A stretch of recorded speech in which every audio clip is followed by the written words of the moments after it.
Welcome to 3 and 3. My name is Jason Weaver. Today we're going to be talking about election history, socially charged elections, and election investment implications.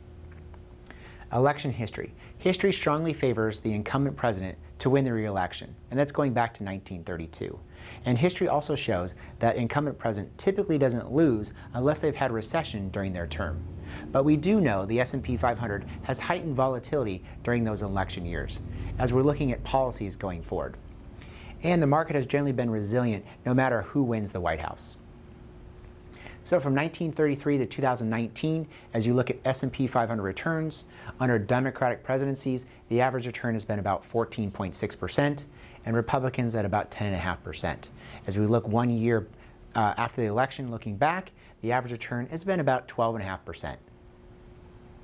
Socially charged elections. 1948, Truman versus Dewey. You have military segregation and women's rights. And Dewey actually loses to Truman in an upset. 1968, Nixon versus Humphrey.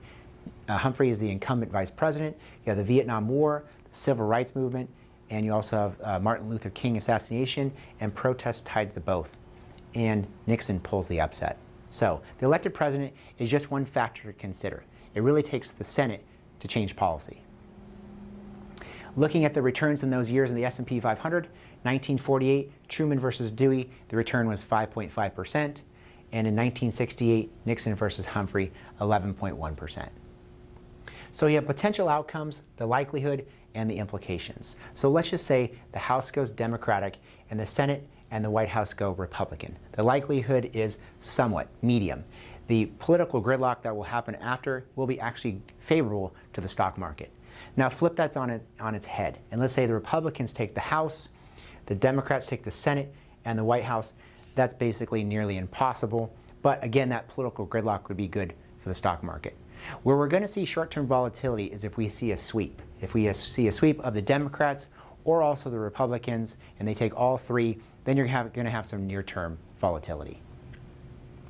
So election investment implications. With political issues, it's more about sectors than the broad-based market. And the key sectors and issues we're focused on would be healthcare, technology, and energy. So with healthcare, with the Biden win, he's going to have a tougher stance on drug prices, and that may pressure healthcare.